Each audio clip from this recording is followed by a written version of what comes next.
Shalom Elohim, haleluya, puji nama Tuhan. Semangat pagi Bapak Ibu Saudara yang dikasihi Tuhan kita, Yesus Kristus. Jumpa lagi bersama saya Pendeta Samuel Mawuntu dalam Renungan Pagi ke 2013 hari Renungan Pagi ini mengudara. Puji Tuhan. Bapak Ibu Saudara yang dikasihi Tuhan, sebelum kita membaca, mendengarkan, dan merenungkan firman Tuhan hari ini, mari kita berdoa, minta pimpinan Roh Kudus. Kita berdoa. Bapa di surga, berbicaralah kepada kami semua. Pakai firman Tuhan ini untuk menegur kami, menasihati kami, meneguhkan iman percaya kami, dan memberkati kami semua. Di dalam nama Tuhan Yesus yang adalah firman Allah yang hidup, kami berdoa. Amin. Haleluya. Bapak Ibu Saudara yang dikasihi Tuhan, di hari Natal yang indah ini, saya masih membahas tema tentang Natal. Mari buka Alkitab kita dalam Injil Matius pasalnya yang pertama, ayat 18 dan ayat 19. Demikian firman Tuhan. Kelahiran Yesus Kristus adalah seperti berikut. Pada waktu Maria, ibunya, bertunangan dengan Yusuf, ternyata ia mengandung dari Roh Kudus sebelum mereka hidup sebagai suami istri. Karena Yusuf suaminya seorang yang tulus hati dan tidak mau mencemarkan nama istrinya di muka umum, ia bermaksud menceraikannya dengan diam-diam. Amin firman Tuhan. Haleluya. Bapak Ibu Saudara yang dikasihi Tuhan, di hari Natal ini kita akan belajar tentang Yusuf, yang tidak lain adalah tunangan dan kemudian menjadi suami dari Maria, ibu Yesus. Dari silsilah Yusuf, Yusuf adalah keturunan dari Daud. Saya percaya Yusuf adalah orang yang sangat spesial di mata Tuhan, sehingga Yusuf dipakai Tuhan bersama Maria untuk menjadi orang tua sang putra Natal. Meskipun secara biologis Yesus bukan hasil hubungan persetubuhan Yusuf dengan Maria. Maria mengandung Yesus karena Roh Kudus, bukan karena dia melakukan hubungan suami istri dengan Yusuf.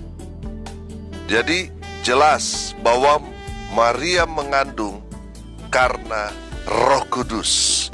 Tidak ada campur tangan manusia di sana, tapi Roh Kudus. Amin. Hari ini kita belajar dari Yusuf yang pertama.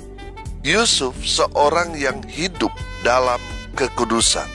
Saudara perhatikan ayat 18. Kelahiran Yesus Kristus adalah seperti berikut. Pada waktu Maria, ibunya, bertunangan dengan Yusuf, ternyata ia mengandung dari Roh Kudus sebelum mereka hidup sebagai suami istri. Amin. Bapak Ibu Saudara yang dikasihi Tuhan, pada zaman itu seseorang yang belum menikah atau mereka yang masih tunangan tidak boleh berhubungan layaknya sebagai suami dan istri. Waktu itu orang pacaran itu sangat-sangat sopan, tidak seperti orang zaman sekarang. Kita yang melihat orang pacaran sekarang, kita yang malu, saudara, betul? Tapi pada zaman itu tidak boleh melakukan hal-hal layaknya suami istri, karena statusnya masih tunangan. Tidak boleh. Pegangan-pegangan saja nggak boleh, saudara. Apalagi berlebihan, tidak boleh. Karena mereka belum menikah, itu bisa mengancam mereka. Kalau ketahuan mereka sudah melakukan hubungan seks sebelum menikah, mereka bisa dirajam batu, saudara. Saudara yang dikasihi Tuhan, makanya Yusuf kaget ketika dia mendengar bahwa Maryam sudah mengandung. Yusuf tahu bahwa dia belum menyentuh, belum berhubungan badan dengan Maria tunangannya. Yusuf bertanya-tanya dalam dirinya, siapa yang menghamili tunangannya ini? Yusuf hendak memutuskan hubungannya dengan Maria. Di ayat 20 perhatikan. Tetapi ketika ia mempertimbangkan maksud itu, malaikat Tuhan nampak kepadanya dalam mimpi dan berkata, "Yusuf, anak Daud, janganlah engkau takut mengambil Maria sebagai istrimu, sebab anak yang di dalam kandungannya adalah dari Roh Kudus." Haleluya. Bapak Ibu Saudara yang diberkati Tuhan, dari ayat ini kita tahu bahwa Yusuf adalah seorang pribadi yang menjaga hidupnya supaya tetap kudus di hadapan Tuhan. Haleluya. Bapak Ibu Saudara yang dikasihi Tuhan, kalau kita melihat perkembangan zaman sekarang ini, di mana seks bebas sepertinya bukan hal yang tabu lagi. Kebiasaan orang zaman now yang hidup cemar, hidup dalam persinahan, percabulan, perselingkuhan. Hubungan seks sebelum nikah sepertinya sangat sulit untuk mereka hindari.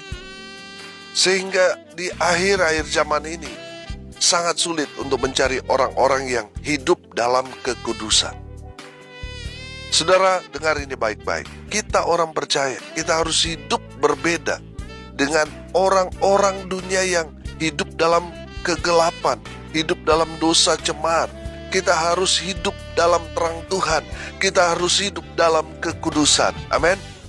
Bapak Ibu Saudara yang dikasihi Tuhan, sampai sekarang ini Tuhan masih mencari dan memakai orang-orang yang hidup dalam kekudusan untuk dipakai Tuhan, sama seperti Yusuf dan Maria, untuk dipakai Tuhan dalam pekerjaan Tuhan yang mulia. Haleluya. Bapak Ibu Saudara yang dikasihi Tuhan, jaga hidup supaya tetap kudus di hadapan Tuhan. Haleluya. Yang kedua, kita belajar dari Yusuf. Yusuf seorang yang tulus hatinya. Amin. Saudara perhatikan ayat 19. Karena Yusuf suaminya seorang yang tulus hati dan tidak mau mencemarkan nama istrinya di muka umum, ia bermaksud menceraikannya dengan diam-diam. Bapak Ibu Saudara yang dikasihi Tuhan, Yusuf seorang yang tulus hatinya, yang bersih hatinya. Tidak ada motif modus lain dalam hatinya selain melakukan untuk kemuliaan nama Tuhan. Amin. Tulus hati ini berarti dia bersih, hidupnya polos, hidupnya betul-betul melakukan firman Tuhan, hidupnya menyenangkan hati Tuhan. Amin. Makanya Tuhan memilih Yusuf karena Yusuf seorang yang tulus hatinya. Haleluya. Sekarang ini Tuhan juga sedang mencari orang-orang yang tulus hati untuk dipakai Tuhan dalam pekerjaan Tuhan di muka bumi ini. Haleluya. Kita seringkali berjumpa dengan orang-orang yang ternyata tidak tulus hati alias bulus. Mereka memberi ternyata ada maksud dan tujuan di balik bantuan atau pelayanan mereka. Mereka melayani Tuhan atau mereka yang mengikut Tuhan ternyata tidak tulus hati. Saya sering kali melihat, mendengar, dan mengalami kenapa orang yang tulus hati gampang tertipu. Karena mereka tulus membantu orang, tetapi ternyata ketulusan dan kepolosan mereka dimanfaatkan oleh orang-orang yang licik dan jahat itu. Ada orang yang jadi Kristen, tapi hatinya tidak tulus mengikut Tuhan. Dia jadi Kristen karena dia dapat bantuan dari gereja tersebut, atau mencari belas kasihan dari jemaat di gereja itu. Tetapi setelah kedoknya ketahuan, pindah lagi dia ke gereja lain, cari korban lagi. Saya banyak sekali menemukan orang-orang model seperti ini. Kenapa gereja dia jadikan sasaran? Karena orang-orang di gereja, dia menemukan hatinya tulus-tulus, saudara. Amin. Haleluya. Saudara, kalau saudara sering tertipu, dijadikan modus, banyak orang-orang di sekitar kita mau mendapatkan keuntungan kepada kita dengan cara-cara yang licik. Saudara, dengar baik. Kita harus belajar dari firman Tuhan. Injil Matius 10 ayat 16. Hendaklah kamu cerdik seperti ular dan tulus seperti merpati. Haleluya. Artinya, kita harus cerdik seperti ular, kita harus tahu benar modus operandi orang-orang yang datang minta bantuan kepada kita. Kita harus tahu modusnya. Kalau benar dia sangat membutuhkan, kita wajib bantu dia. Kalau kita membantu dia, tuluslah seperti merpati. Amin. Tuhan mencari orang-orang yang tulus hati untuk dipakai Tuhan dengan luar biasa di akhir zaman ini. Haleluya. Dan yang ketiga, kita belajar dari Yusuf. Yusuf seorang yang taat pada firman Tuhan. Amin. Saudara, perhatikan di ayat 24 dan ayat 25, di situ dikatakan begini. Sesudah bangun dari tidurnya, Yusuf berbuat seperti yang diperintahkan malaikat Tuhan itu kepadanya. Ia mengambil Maria sebagai istrinya, tetapi tidak bersetubuh dengan dia sampai ia melahirkan anaknya laki-laki. Dan Yusuf menamakan dia Yesus. Haleluya. Bapak ibu saudara yang dikasihi Tuhan, Yusuf seorang pribadi yang taat pada firman Tuhan. Kalau saudara belajar Alkitab, Tuhan mau kita, umatnya, sebenarnya hanya satu saja. Taat pada firman Tuhan. Itu yang Tuhan mau. Apa yang firman Tuhan perintahkan, kita mau taat dengan cara apa? Melakukan apa yang menjadi perintah dari Tuhan kita. Amin. Saudara, ketika kita melakukan firman Tuhan, itu adalah hal yang menyenangkan hati Tuhan. Amin. Haleluya. Saudara, saya kasih contoh sederhana. Misalnya saudara bos, saudara punya bawahan, baik itu ART atau sopir, ya nggak usah banyak-banyak lah, 1-2 orang. Sebagai bos, saudara pasti senang memberikan perintah kepada bawahan saudara. Misalnya saudara memberikan perintah kepada ART, saudara suruh dia masak, bersih-bersih rumah. Begitu juga dengan sopir saudara. Saudara perintahkan dia untuk setiap hari cuci atau ngelap mobil supaya bersih. Saudara, ketika saudara memberikan perintah itu dan anak buah saudara, bawahan saudara melakukannya tepat seperti apa yang saudara perintahkan, saya mau tanya, saudara senang nggak? Senang pastinya, betul? Tapi ketika bawahan saudara, anak buah saudara tidak melakukan sesuai dengan apa yang saudara perintahkan, saya mau tanya, saudara senang apa kecewa?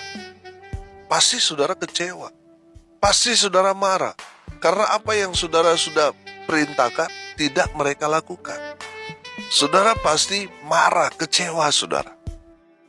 Betul? Nah, saudara yang dikasihi Tuhan, pelajaran apa yang dapat kita ambil di sana? Kita dapat belajar bahwa seorang atasan, dia senang ketika dia melihat bawahannya melakukan apa yang dia perintahkan. Saudara, ketika kita taat pada firman Tuhan, Tuhan itu senang melihat kita menjadi pelaku-pelaku firman. Saudara, kalau Tuhan sudah senang, selalu saya katakan, apa sih yang saudara minta? Tuhan pasti akan berikan, karena Tuhan sudah senang dengan saudara. Amin. Jadi kalau saudara mau mendapatkan sesuatu dari Tuhan, lakukan hal yang Tuhan senang. Apa itu? Jadilah pribadi-pribadi yang melakukan firman Tuhan. Pribadi yang taat pada firman Tuhan. Haleluya. Saudara yang dikasihi Tuhan, kalau kita belajar dari Yusuf, apapun firman Tuhan yang dia dengarkan dari malaikat Tuhan, dia segera bertindak melakukan firman Tuhan itu. Amin. Tuhan mau kita itu seperti Yusuf, yang taat pada firman Tuhan, yang senang melakukan firman Tuhan. Haleluya. Bapak ibu saudara yang dikasihi Tuhan, seringkali kita berdoa kepada Tuhan, Tuhan berikan saya kesabaran. Saudara, ketika kita berdoa meminta kesabaran, Tuhan langsung kirim orang yang menjengkelkan kita. Supaya apa? Supaya kita langsung praktek sabar, saudara. Amin. Bapak Ibu Saudara yang dikasihi Tuhan, Tuhan mau saudara dan saya menjadi orang-orang yang taat pada firman Tuhan. Apa yang saudara sudah dengar, lakukan itu. Itu yang Tuhan mau. Mari kita belajar taat pada firman Tuhan di dalam kehidupan kita seperti Yusuf. Yusuf dipakai Tuhan dengan luar biasa karena dia taat pada firman Tuhan. Saudara yang dikasihi Tuhan, hari ini, di hari Natal ini kita belajar dari Yusuf. Yang pertama, Yusuf seorang yang menjaga hidupnya supaya tetap kudus di hadapan Tuhan. Yang kedua, Yusuf seorang yang tulus hatinya. Dan yang ketiga, Yusuf seorang pribadi yang taat pada firman Tuhan. Amin. Mari kita berdoa. Terima kasih Bapa di surga, sudah berbicara kepada kami semua dan belajar dari Yusuf bagaimana hidup dalam kekudusan, hidup dalam ketulusan, hidup dalam ketaatan pada firman Tuhan. Hamba berdoa biarlah firman Tuhan ini boleh termeterai dalam setiap hati saudara-saudara yang setia mendengarkan kebenaran firman Tuhan ini. Semua mereka diberkati. Hamba berdoa berkati hidup mereka, rumah tangga mereka, usaha pekerjaan pelayanan dari semua pendengar dibuat beruntung dan berhasil dalam nama Tuhan Yesus. Mereka yang sakit Tuhan lawan, Tuhan jamah, Tuhan sembuhkan oleh bilur-bilur darah Yesus. Mereka yang sakit disembuhkan, mereka yang lemah dikuatkan, mereka yang saat ini sedang berduka cita, Tuhan memberikan penghiburan kekuatan dari Tuhan Yesus. Mereka yang hari ini berulang tahun, Tuhan Yesus memberkati dengan umur panjang. Kesehatan, kekuatan dari Tuhan selalu menyertai hidup mereka selalu. Hamba berdoa di dalam nama Tuhan Yesus, biarlah berkat Tuhan dari surga turun memenuhi semua pendengar. Bapak Ibu Saudara yang dikasihi Tuhan, arahkanlah hatimu kepada Tuhan dan terimalah berkat dari Tuhan Yesus. Tuhan memberkati engkau dan melindungi engkau. Tuhan menyinari engkau dengan wajah-Nya dan memberi engkau kasih karunia. Tuhan menghadapkan wajah-Nya kepadamu dan memberi engkau damai sejahtera. Di dalam nama Tuhan Yesus, sumber segala berkat. Bapak Ibu Saudara yang percaya, diberkati Tuhan, katakan amin. Puji Tuhan. Bapak Ibu Saudara yang dikasihi Tuhan, kalau saudara merasa diberkati melalui renungan pagi ini, bagikan juga kepada saudara-saudara yang lain, supaya mereka juga diberkati. Karena untuk itulah kita dipanggil, untuk jadi berkat. Haleluya. Bapak Ibu Saudara yang dikasihi Tuhan, pada kesempatan ini, saya Pendeta Samuel Mabuntu bersama dengan keluarga mengucapkan selamat hari Natal kepada Bapak Ibu Saudara sekalian pendengar yang setia, dimanapun saudara berada. Sekali lagi selamat hari Natal. Tuhan Yesus memberkati. Haleluya.